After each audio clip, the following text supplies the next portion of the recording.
General Hospital Spoilers tease that Christina, after weeks of being overwhelmed by feelings of rage, despair, and betrayal, finally breaks down upon discovering the painful truth. That it was Ava, the very person she had tried to forgive and accept, who blackmailed Alexis, the mother she deeply loves yet has always felt distant from. The revelation hits Christina like a sledgehammer to her already fragile psyche, tearing apart the last remnants of trust she held in relationships she thought were unshakable. In that moment, Christina no longer sees Ava as a human being, but as a symbol of betrayal, the embodiment of every wound, every unspoken pain, and every injustice she has swallowed in silence. From deep within her repressed fury, a terrifying decision takes shape: she will end it all. Not with words, not with reason, but with a single, violent, irreversible act, a fatal stab that will erase Ava from her life forever. Helena Cassidy's dagger, a cursed artifact of death, fear, and hatred, once again becomes an instrument of fate. And Christina, the woman who had fought so hard to become a better version of herself, now turns back to that dark symbol as a total surrender to wounds that never healed. On a silent night, she returns to the place where the dagger is kept, stealthily steals it from Alexis's office, and holds in her hand not just a weapon, but the weight of all the pain she has never voiced. With every step closer to her target, Christina is no longer a young, insecure girl navigating life, but a fractured soul driven by a rage that seeks only destruction. Ava, as usual, walks the line of danger unaware that darkness is creeping up behind her. She has no idea that blackmailing Alexis wasn't just a mistake, it was the final straw. The spark that ignited Christina's long-simmering madness. Ava believed she could control everything: the narrative, the people, the consequences. But she grossly underestimated Christina's fierce need to protect, her willingness to sacrifice everything for revenge, even herself. When Christina finally appears in front of Ava, she is no longer the weak little sister from the Davis family. She is a cold, silent shadow, carrying the intent to kill. There is no turning back. The stab comes without warning, swift, precise, and burning with suppressed hatred. For a split second, time freezes. Ava's blood soaks through her clothes and spills onto the floor. Port Charles is shaken to its core. This isn't a fight. This isn't a threat. This is a crime, a deep wound inflicted not just on a person, but on an entire community. Ava, in critical condition, is rushed to the hospital. Even as doctors fight to save her life, the emotional fallout becomes a permanent scar for everyone involved. Alexis collapses upon learning that Christina is the attacker. Molly panics. TJ is rendered speechless. Sonny, who has always forgiven Christina, now faces the hardest question: can he still protect his daughter when she's become the biggest threat? Christina doesn't run. She doesn't show remorse. She simply stands there, quiet, unmoving, as if she has just completed a blood ritual she believed was necessary to set things right. To her, it's not a crime. It's justice. The final cry of a daughter pushed to the edge, a child never truly heard, a soul too fragile to carry the armor she had to wear for too long. And now, as red emergency lights flood the ground and sirens echo through the night, Christina knows everything has changed forever. There's no forgiveness. No way back. Only the consequences of a madness born from distorted love and endless loneliness. But the latest shock shaking Port Charles is a horrifying twist revealed through the dagger itself. The fingerprints on the weapon aren't Christina's, they're Alexis's. While Ava clings to life in the hospital, PCPD launches an emergency investigation. And all evidence begins pointing to someone no one expected: Alexis, the once respected former prosecutor, a devoted mother, now the prime suspect in a cold-blooded attempted murder. The fingerprint discovery isn't just a blow to Alexis personally, it's a devastating earthquake for the entire Davis family, pulling them into a new nightmare. Every word, every action, every memory is now a potential piece of evidence. With undeniable physical proof, the print on the blade, which Alexis once handled during a meeting with Sidwell, PCPD quickly theorizes she acted out of an unresolved personal vendetta against Ava. No one wants to believe Alexis is capable of murder. But the law doesn't work on feelings. As more circumstantial evidence piles up, surveillance footage goes missing, and the motive behind the blackmail emerges, suspicion grows cold and sharp. The most painful irony is that Alexis, who once taught others to believe in justice, is now being consumed by it. Meanwhile, the true assailant, Christina, is spiraling into a severe mental breakdown. She can't stop herself from following the investigation's every turn. Watching her mother be dragged into a whirlpool of accusations she caused.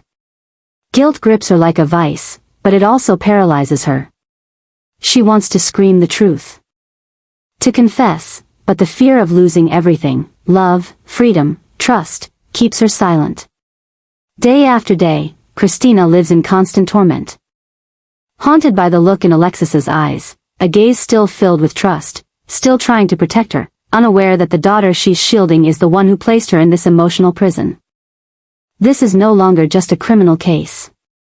It is the total collapse of the Davis family's foundation. Molly is torn between justice and family, unsure of who to believe. TJ is at a loss for how to support his crumbling wife. Sonny tries to intervene but only heightens suspicion from authorities. Jason, once Christina's pillar, is now kept at arm's length as she fears he'll see the truth in her eyes. And as the family unravels, Christina sinks deeper into her panic, not just because of what she did, but because someone else is paying the price. The pressure is mounting. She begins to lose control, insomnia, panic attacks, silent sobbing, avoiding eye contact. She can't eat, can't focus. Can't look at Ava in the hospital without seeing blood on her hands, no matter how many times she's washed them. The truth remains buried inside her like a beast demanding to be set free.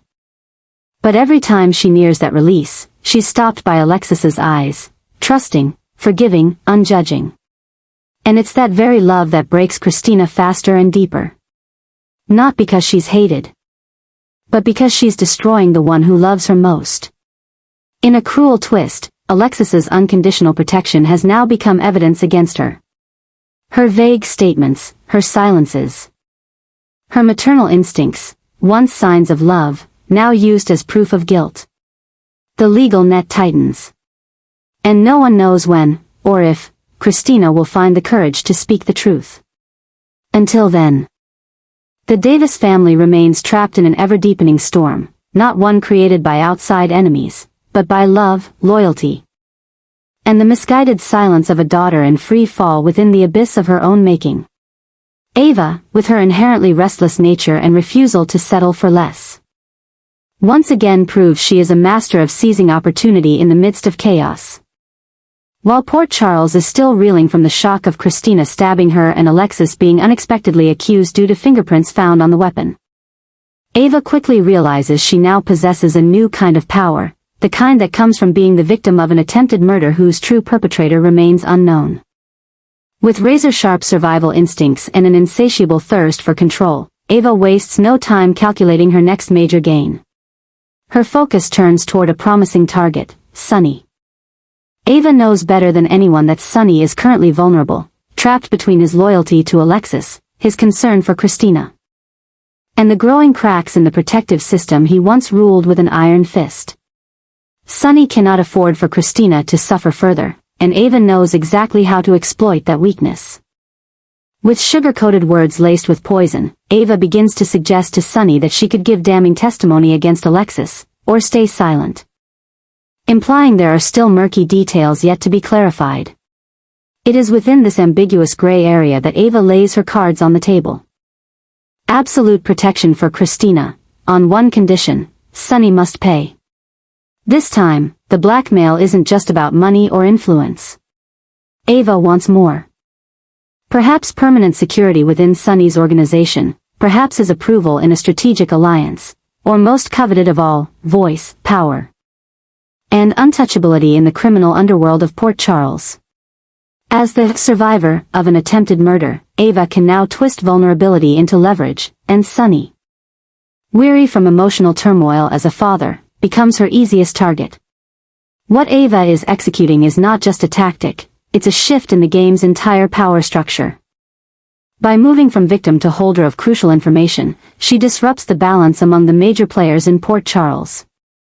With each calculated step, the potential for an all-out war among rival forces becomes more apparent. Sonny, the self-proclaimed protector, is backed into a corner. He must now choose. Yield to Ava's manipulation to safeguard Christina, or strike back and risk Ava exposing truths that could irreparably damage both Alexis and Christina. Meanwhile, Christina sinks deeper into her mental spiral, unaware that her life, reputation, and freedom have become bargaining chips in a ruthless political game between two power players. Her silence, born of fear and guilt, has unintentionally become a valuable asset for Ava, a tool for negotiation, coercion, even blackmail. Once Ava begins bargaining with Sonny, an unstoppable chain reaction is set into motion. Jason won't sit still as Sonny is pulled into Ava's murky world. Carly would never tolerate Ava threatening her family. And if Ava truly possesses evidence, or even just a key piece capable of shifting the investigation, then the battle between justice and family protection will no longer be a moral debate, but a real, brutal war fought in silence and shadows. An explosive event becomes inevitable. Secrets will come to light. Relationships once believed unbreakable will be tested beyond repair. And Ava, the woman who always knows how to put herself at the center of every storm, will once again be the one who sparks the fire that consumes everything. The real question is no longer, will Ava blackmail Sonny, but, when Sonny responds, who will be the first to burn in the fire she's just lit? Molly, amid the chaos swallowing the Davis family, remains the most clear-headed and determined. As news spreads that Alexis is now the prime suspect in Ava's stabbing, Molly refuses to accept it as truth. She was raised by a mother of strong principles and moral conviction, a woman who fought against injustice, protected the vulnerable, and never used violence to resolve personal vendettas. So, when the legal evidence begins to pile up against Alexis, Molly sees not a solid case, but a web of manipulation, a calculated attempt to pin the crime on an innocent woman. Her doubt isn't just emotional, it's rooted in the sharp intuition of someone trained in the law, someone who knows how to distinguish between real evidence and manufactured proof. She spots holes in the statements, inconsistencies in the fingerprint analysis, and a suspiciously convenient timing between when the dagger was returned and when the attack occurred. As Molly starts to piece together the timeline, she stumbles upon a shocking realization. The person who stabbed Ava wasn't Alexis, it was Christina. This revelation is not just a blow of truth, it is an emotional collision between reason and love. Molly doesn't want to believe her sister is capable of such cruelty. But the signs are all there: Christina's erratic behavior after the incident, her sudden withdrawal, the panic attacks at night, and her terrified expression whenever Alexis is questioned. Everything points in one direction. Molly is forced to confront the truth she never wanted. The person she loves and wants to protect may be the one responsible for tearing their family apart. As her suspicions strengthen, Molly can no longer remain silent. She begins persuading investigators to widen their scope, carefully suggesting alternate theories beyond Alexis, and even subtly observing Christina for clues. When Christina begins to unconsciously mention the dagger, or reacts negatively at the mention of Ava, Molly knows the moment of truth is drawing near. In an inevitable confrontation, Christina breaks down under the weight of reality.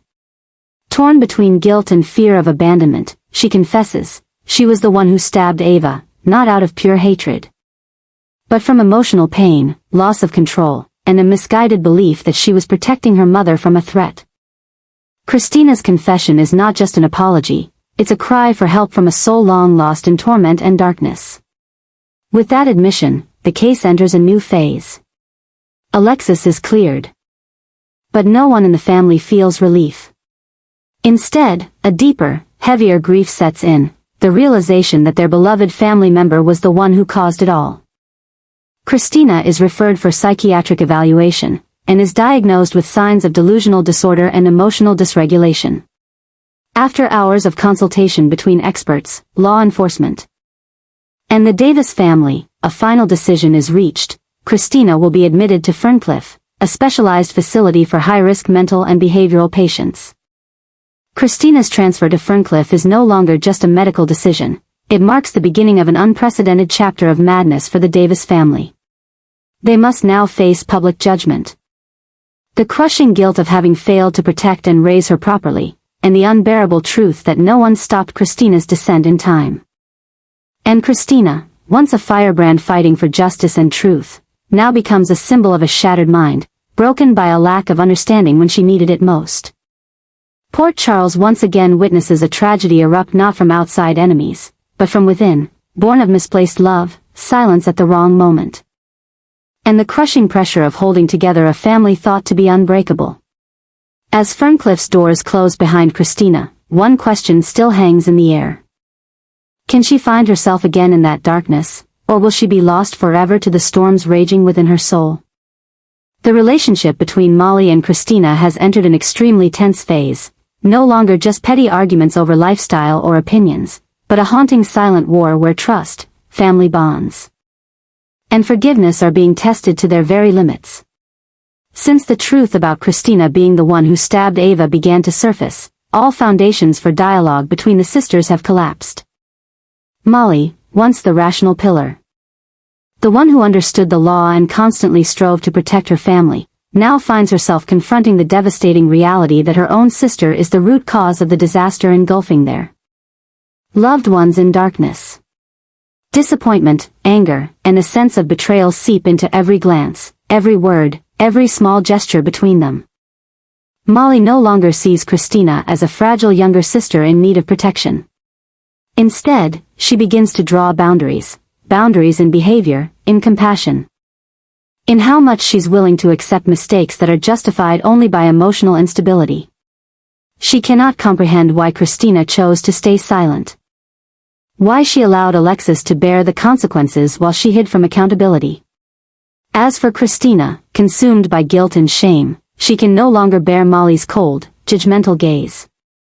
To her, every word from Molly now sounds like an accusation, each carrying the implication that she is the blemish on the family, the one who tainted everything good they once worked to preserve. This tension no longer manifests in open confrontations but lingers in their silent avoidance of each other. In how Molly sides with reason while Christina silently screams to be seen as a wounded human being, not a criminal. Each encounter between them feels like a fresh wound, short, cold, emotionless, filled with suffocating silence. And as Molly tries to remain fair, she fails to realize that her very detachment makes Christina feel even more isolated, and betrayed by the person she once trusted most. This is no longer just a rift between siblings. It is a testament to one of the major shifts happening within the Davis family, where each member is being forced to choose sides, to redefine the boundaries of love and loyalty amid collapsing moral frameworks.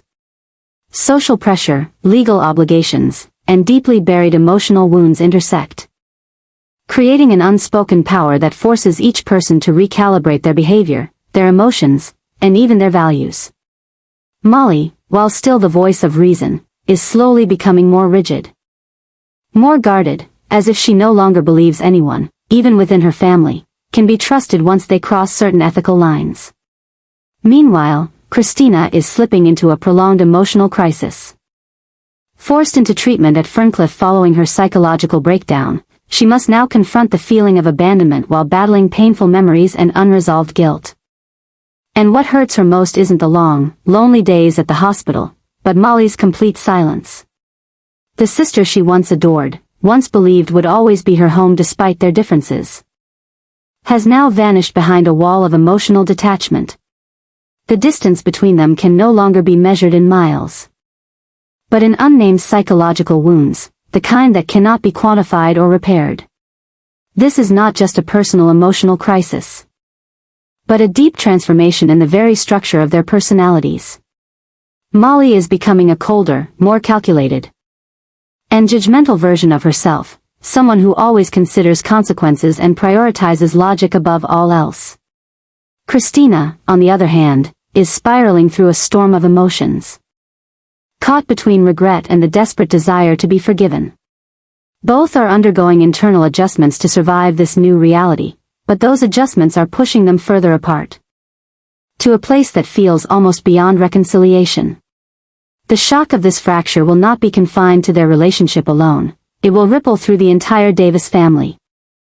And even shape how those around them perceive them. Alexis, though cleared of wrongdoing, must now witness her two daughters turning their backs on each other. Sunny, once caught in the middle, is now forced to decide where the line lies between loyalty to family and the demands of justice, honor, and safety, all tangled in a knot that seems impossible to untangle. And as if by cruel fate, a new kind of calculated transformation is quietly taking shape.